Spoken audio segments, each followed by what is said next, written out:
بسم اللہ الرحمن الرحیم۔ رسول اللہ صلی اللہ علیہ وآلہ وسلم نے فرمایا، ہر چیز کی زکوٰۃ ہے جبکہ جسم کی زکوٰۃ روزہ ہے۔ رمضان المبارک کا پہلا جمعہ مبارک ہو۔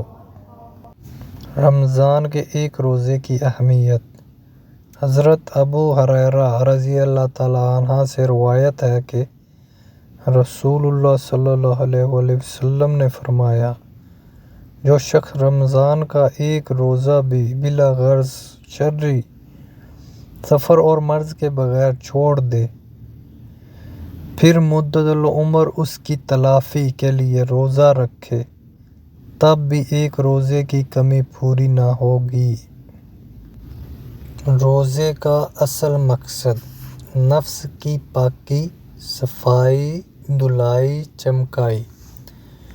رسول اللہ صلی اللہ علیہ وآلہ وسلم نے فرمایا کہ روزہ صرف کھانے پینے سے رکنے کا نام نہیں، بلکہ روزہ تو لغو بات اور فحش گفتگو سے حقیقت میں رکنا ہے۔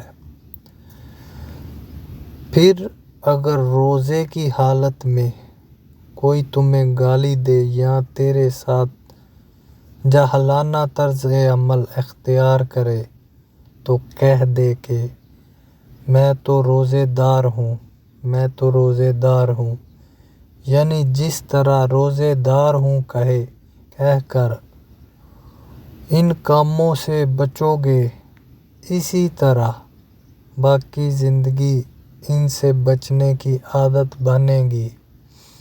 جو فحش، بے حیائی، لغو باتوں سے بچ گیا وہ باقی گناہوں سے بھی بچے گا انشاءاللہ۔ رمضان المبارک میں 4 کاموں کی کثرت۔ حضرت سلمان فارسی رضی اللہ تعالیٰ عنہ فرماتے ہیں کہ رسول اللہ صلی اللہ علیہ وآلہ وسلم نے رمضان المبارک میں 4 کام کرنے کی بطور خاص ترغیب دی ہے کہ اس مہینے میں 4 چیزوں کی کثرت کیا کرو، جن میں سے 2 چیزیں اللہ کی رضا کے لیے ہیں اور 2 چیزیں ایسی ہیں جن سے تمہیں چارہ کار نہیں۔ پہلی 2 چیزیں جن سے تم اپنے رب کو راضی کرو، وہ نمبر 1 کلمہ طیبہ اور نمبر 2 استغفار کی کثرت ہے، اور دوسری 2 چیزیں یہ ہیں کہ نمبر 3 جنت کی طلب کرو اور چوتھے نمبر پہ جہنم کی آگ سے پناہ مانگو۔